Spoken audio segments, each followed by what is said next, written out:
Hello friends, welcome to my YouTube channel. Exercise 12.1 से question number 6 करेंगे। State whether a given pair of terms is of like और unlike terms. हमको कुछ pair दे रखे हैं terms के।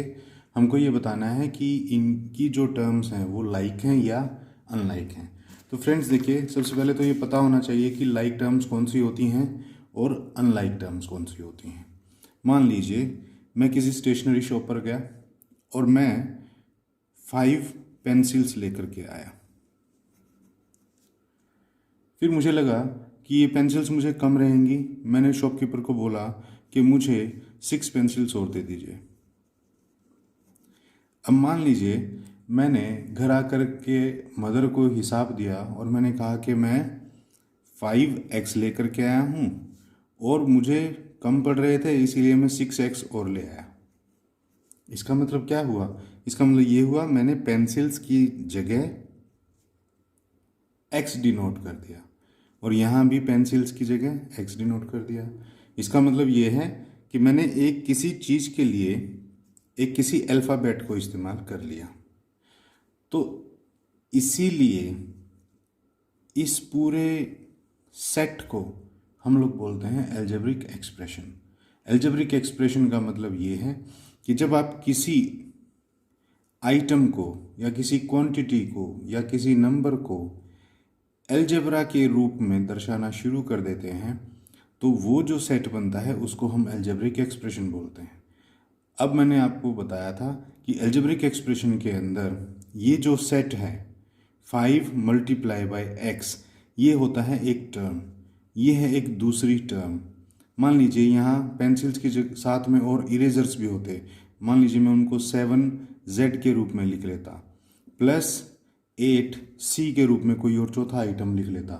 तो ये देखिए, जितने भी इन मैथमेटिकल ऑपरेशंस के साइन से अलग ये जो पैक्स हैं, ये जो सेट्स हैं, ये कहलाती हैं टर्म्स। अब देखिए इस एक्सप्रेशन के अंदर कितनी टर्म्स हैं? 1 2 3 4 टर्म्स हैं। लेकिन अब हमें इसके बाद देखना ये होता है कि इसके अंदर लाइक टर्म्स कौन सी हैं और अनलाइक टर्म्स कौन सी हैं। लाइक टर्म्स का मतलब ये होता है फ्रेंड कि जिनके वेरिएबल्स सेम होते हैं। ये जो सेट होता है इसके अंदर ये एक नंबर है और एक ये वेरिएबल है। जो x या जो z या जो ये c है, इनको हम लोग बोलते हैं वेरिएबल। वेरिएबल का मतलब होता है कोई भी वो चीज़ जो कि चेंज होने लायक हो या जो चेंज हो सकती हो।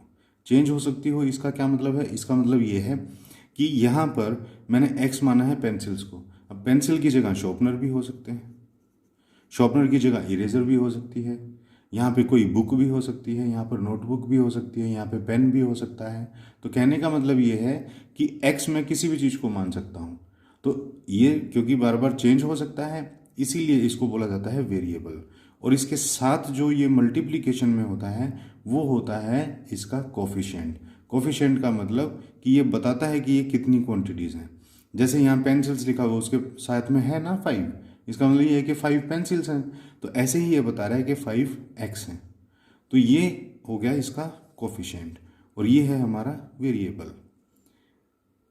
तो एक्सप्रेशन के अंदर हमारी इसमें जैसे 4 टर्म्स हैं। अब हमको लाइक टर्म्स कौन सी होती हैं ये जानना है। लाइक टर्म्स वो होती हैं जिनके वेरिएबल सेम होते हैं। अब यहाँ पर x है, यहाँ पर भी x है, तो ये 2 टर्म्स जो हैं वो लाइक टर्म्स कहलाएंगी।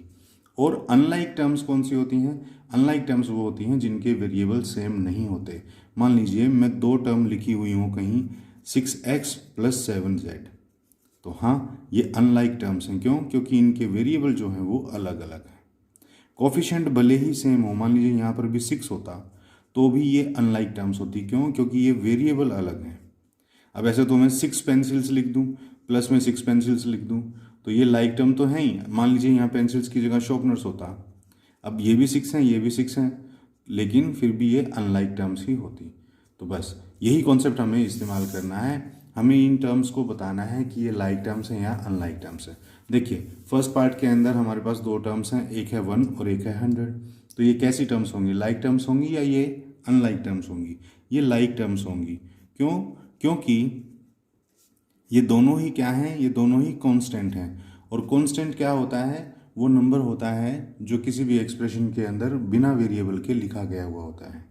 और इसीलिए कांस्टेंट अपने आप में एक टर्म होती है, और हर एक कांस्टेंट जो है वो अपने आप में मल्टीप्लाइड बाय 1 होता है। अब जैसे 1 है वो 1 से मल्टीप्लाइड है, 100 जो है वो 1 से मल्टीप्लाइड है।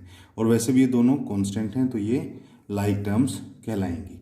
नेक्स्ट पार्ट में देखिए, -7x और 5/2x। अब ये कैसी हैं, देखिए इसके अंदर भी वेरिएबल है एक और इसके अंदर भी, और दोनों ही वेरिएबल्स जो हैं सेम हैं। ये भी x है और ये भी x है। अब इनके कोफिशिएंट कुछ भी हो सकते हैं, वो हमें नहीं देखना है। अगर किसी टर्म के अंदर वेरिएबल्स हैं तो हमें वेरिएबल्स ही देखने होते हैं। वेरिएबल अगर सेम है तो मतलब वो लाइक टर्म्स है। नेक्स्ट में देखिए, नेक्स्ट में -29x है, एक टर्म ये है, और एक है -29y। तो अब देखिए यहाँ पर -29 है, यहाँ पर भी -29 है। इसका मतलब इन दोनों टर्म्स के कोफिशिएंट तो सेम है, लेकिन फ्रेंड हमारे वेरिएबल्स सेम नहीं है। और वेरिएबल्स सेम ना हो तो वो टर्म जो है अनलाइक टर्म होती है, भले ही कोफिशिएंट उसमें सेम हो या ना हो। अगर वेरिएबल सेम नहीं है तो वो अनलाइक टर्म ही कहलाएगी। अनलाइक टर्म्स हैं ये दोनों। नेक्स्ट पार्ट में देखिए, 14xy और 42yx। अब इसके अंदर देखिए, इसके अंदर कोफिशिएंट भी अलग हैं, 14 और 42। लेकिन यहाँ देखिए, ये है xy और ये है yx। आप एक बात बताइए, चाहे मैं किसी भी चीज़ को 2 × 3 लिखूँ, ये हो गया 6, या मैं इसको 3 × 2 लिखूँ तो भी ये 6 ही होगा। ये उसी तरह से है, देखिए x × y है और यहाँ पर y × x है, तो बात तो एक ही होगी। इन दोनों का प्रोडक्ट आएगा तो सेम ही। तो इसीलिए ये भी हमारी लाइक टर्म्स ही कहलाएंगी, क्योंकि ये जो हैं वेरिएबल इनके सेम हैं, भले ही इनका ऑर्डर चेंज कर रखा है। y को पहले लिख दिया, x को बाद में लिख दिया, उससे कोई फर्क नहीं पड़ता।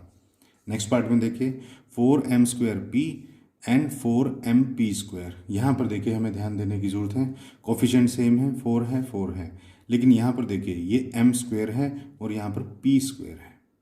यहाँ पर m की पावर 2 है, यहाँ पर m की पावर 1 है, तो पावर ही अलग हो गई, तो ये टर्म भी अलग हो गई। तो इसीलिए इनको हम लोग बोलेंगे अनलाइक टर्म्स, क्योंकि ये एक दूसरे से मैच नहीं करती, भले ही इनके वेरिएबल्स जो हैं वो सेम नज़र आते हों, लेकिन ये सेम है नहीं फ्रेंड्स। ये m² है और ये सिंगल m है। नेक्स्ट में देखिए, 12xz एंड 12x²z²। इसके अंदर भी बड़ा साफ साफ नज़र आ रहा है, कोफिशिएंट तो सेम है, लेकिन ये x सिंगल पावर में है, ये z भी सिंगल पावर में है, और यहाँ पर x की पावर है 2 और यहाँ पर z की पावर है 2। तो जब हमारे वेरिएबल भी मैच नहीं हो रहे तो ये अनलाइक टर्म्स हैं।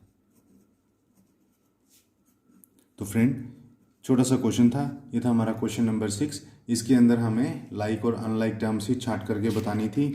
और लाइक और अनलाइक टर्म्स के बारे में मैंने आपको बताया कि ऐसी एक्सप्रेशन या ऐसी टर्म्स जिनके अंदर वेरिएबल्स सेम होते हैं, एग्जैक्टली सेम होते हैं, भले ही उनके कोफिशिएंट्स अलग हों या सेम हों, लेकिन वेरिएबल्स अगर एग्जैक्टली सेम हैं तो वो टर्म्स लाइक होंगी। अगर वेरिएबल्स सेम नहीं हैं तो वो अनलाइक टर्म्स होंगी। और एक दूसरा केस ये भी हो सकता है कि मान लीजिए कोई कांस्टेंट नंबर लिखा हुआ है, तो कांस्टेंट नंबर अगर 2 लिखे हुए हैं तो वो तो लाइक टर्म ही होंगे, क्योंकि वो दोनों कांस्टेंट की ही कैटेगरी के अंदर आते हैं और दोनों ही 1 से मल्टीप्लाइड होते हैं।